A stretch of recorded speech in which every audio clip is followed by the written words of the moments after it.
একটা ছোট মাদ্রাসার ছাত্রী, বয়স মাত্র ১৩ বছর। যে বয়সে হাতে থাকার কথা বই খাতা, সে বয়সেই তাকে সহ্য করতে হয় এমন এক ভয়ঙ্কর দুঃস্বপ্ন, যা শুনলে শিউরে উঠবে যে কেউ। বাবা নেই, মা মানসিকভাবে অসুস্থ, আর যাদেরকে মেয়েটা নিজের আশেপাশের মানুষ ভেবে বিশ্বাস করত, সেই বাবা ছেলেই হয়ে উঠল তার জীবনের সবথেকে বড় আতঙ্ক। বারবার ভয় দেখিয়ে মেরে ফেলার হুমকি, আর তারপর ৫ মাসের অন্তঃসত্ত্বা। কিন্তু এখানেই শেষ নয়। ঘটনা জানাজানি হওয়ার পর বাবা ছেলেকে শাস্তি না দিয়ে গ্রাম্য সালিশি শুরু করে, আর সেখানে নেওয়া হয় এমন কিছু সিদ্ধান্ত যা শুনে পুরো এলাকার মানুষ হতবাক হয়ে যায়। আসসালামু আলাইকুম, আমি আছি আপনাদের সাথে তাজুল। আজকের ভিডিওতে আমরা জানব নাটোরের বড়াই গ্রামে সেই ভয়াবহ ঘটনার বিস্তারিত আজকে জানব। তাই অনুরোধ করব ভিডিওটা শেষ পর্যন্ত দেখার জন্য। বাংলাদেশের নাটোর জেলার বড়াই গ্রাম উপজেলার মালিপাড়া এলাকায় ঘটে যাওয়া এক হৃদয় বিদারক ভয়ঙ্কর ঘটনা। এই ঘটনা শুধু একটি পরিবারের নয়, বরং পুরো সমাজের একটি প্রশ্নচিহ্ন হয়ে দাঁড়িয়েছে। কারণ এখানে একজন শিশুর নিরাপত্তা, সমাজের দায়িত্ববোধ এবং আইনের প্রতি সম্মান সবকিছু নিয়েই উঠেছে গুরুতর প্রশ্ন। ভুক্তভোগী মেয়েটি ৭ম শ্রেণীর এক মাদ্রাসার ছাত্রী, বয়স মাত্র ১৩ বছর। স্থানীয়দের ভাষ্যমতে মেয়েটির বাবা আরও অনেক আগেই মারা গেছে, আর তার মা মানসিকভাবে অসুস্থ, অর্থাৎ একেবারেই অসহায় অবস্থায় জীবন কাটে তাদের। দরিদ্র, অসহায়ত্ব আর নিরাপত্তাহীনতার মাঝেই ছোট্ট মেয়েটি বড় হচ্ছিল। তাদের বাড়ির পাশেই ছিল একটা চায়ের দোকান। দোকানটি পরিচালনা করত শামসুল ইসলাম এবং তার ছেলে আরিফুল ইসলাম। এই বাবা ছেলে স্থানীয়ভাবে তারা পরিচিত মানুষ ছিল। প্রতিদিন এলাকার মানুষ দোকানে চা খেত, আড্ডা দিত, কথা বলতো। মেয়েটিও তাদের অপরিচিত ভাবত না, কারণ ছোট গ্রামের সবাই সবাইকে চিনে।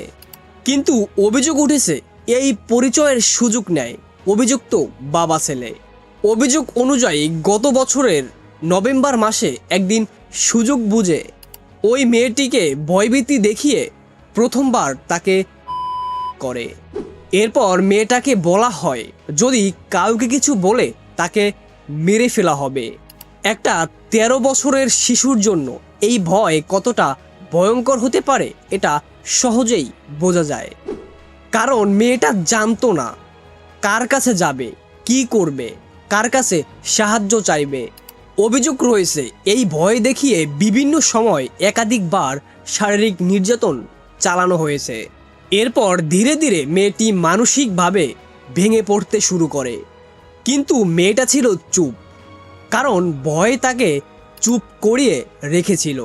একটা সময় মেয়েটার পরিবারের বাকি সদস্যরা, এমনকি আশেপাশের লোকজন মেয়েটার শরীরের পরিবর্তন লক্ষ্য করেন। প্রথমে তারা বিষয়টি বুঝতে পারেনি, পরে আস্তে আস্তে সন্দেহ বাড়তে থাকে। অবশেষে জানা যায় মেয়েটি ৫ মাসের অন্তঃসত্ত্বা।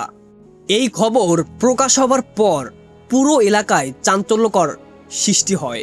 মানুষ একথা শুনে হতবাক হয়ে যায়, কারণ ভুক্তভোগী একজন শিশু, আর অভিযোগ যাদের বিরুদ্ধে তারা হলো বাবা ছেলে। কিন্তু এখানেই সবথেকে বিতর্কিত অংশ। ঘটনাটি আইনের হাতে তুলে না দিয়ে গ্রামের কিছু প্রভাবশালী ব্যক্তিরা বিষয়টি স্থানীয়ভাবে মীমাংসার চেষ্টা করে। এজন্য গ্রামে একটি সালিশিও হয়। সেখানে অভিযুক্ত ছেলে আরিফুল ইসলামের সাথে ওই কিশোরীর বিয়ে দেওয়ার কথা বলা হয়। ভাবুন একবার, যে শিশুটি ভয় আর নির্যাতনের শিকার, তার সাথেই বিয়ে দেওয়ার কথা হচ্ছে অভিযুক্ত ব্যক্তির।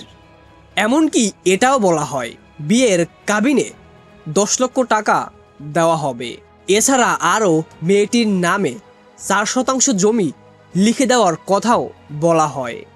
আর অভিযুক্ত বাবা শামসুল ইসলামকে গ্রাম থেকে চলে যেতে বলা হয়েছে। এরপর অনেকেই প্রশ্ন তুলেছেন, এইভাবে কি একটা গুরুতর অপরাধের বিচার হতে পারে?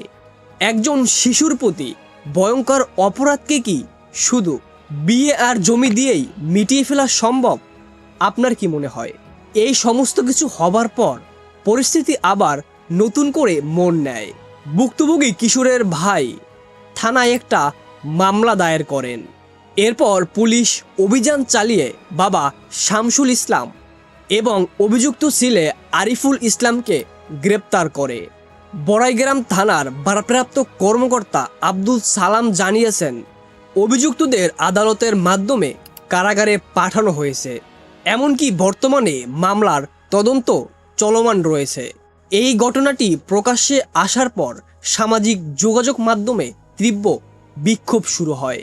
অনেকে বলেছেন, বাংলাদেশে এখনও অনেক জায়গায় ভয়ঙ্কর অপরাধকে একটা গ্রাম্য সালিসির মাধ্যমে চাপা দেওয়ার চেষ্টা করে। বিশেষ করে যখন ভুক্তভোগীরা দরিদ্র বা অসহায় পরিবারের হয়, তখন তাদের বিচার পাবার পথ আরও কঠিন হয়ে পড়ে। আবার অনেকে প্রশ্ন তুলেছেন, একটি 13 বছরের শিশুর মতামত কি কেউ জানতে চেয়েছিল? মেয়েটা আদৌ কি চায় সেটা কি শুনছে, নাকি সমাজ শুধু এই ঘটনাকে চাপা দেওয়ার চেষ্টা করেছে? বিশেষজ্ঞদের মতে শিশুদের প্রতি যে কোনো ধরনের সহনশীলতা বা নির্যাতনের ঘটনা আইনি ব্যবস্থাই তাদের একমাত্র পথ। কারণ গ্রাম্য সালিশ কখনোই ফৌজদারি অপরাধের বিচার করতে পারে না। আর শিশুদের নিরাপত্তা নিশ্চিত করতে পরিবার, সমাজ ও প্রশাসনের ভূমিকা খুবই জরুরি। ভাবুন তো, এই ছোট মেয়েটার জীবনে থাকার কথা ছিল স্কুল, বন্ধু আর সুন্দর একটা ভবিষ্যৎ। সেই মেয়েটিকে আজ লড়াই করতে হচ্ছে ভয়ঙ্কর এক বাস্তবতার সাথে। এই ঘটনা শুধু একটি পরিবার শেষ হওয়ার নয়, একটি সমাজের জন্য বিশেষ সতর্কবার্তা। অপরাধী যতই কাছের মানুষ হোক না কেন, তা কখনো লুকানো উচিত নয়। আর একটি শিশুর নিরাপত্তা নিশ্চিত করার জন্য শুধু পরিবার নয়, এটা সমাজেরও দায়িত্ব। এই ঘটনার সুস্থ তদন্ত এবং দোষীদের সর্বোচ্চ শাস্তির ব্যবস্থা করা হোক, এটাই সবার চাওয়া। আপনার কি মতামত কমেন্টে জানান। আর সমাজের সচেতনতা বাড়াতে ভিডিওটা শেয়ার করুন। ধন্যবাদ সবাইকে। সবাই ভালো থাকবেন, সুস্থ থাকবেন, নিজের খেয়াল রাখবেন। আর অবশ্যই নিজের পরিবার এবং সমাজের দিকে খেয়াল রাখেন। আসসালামু আলাইকুম।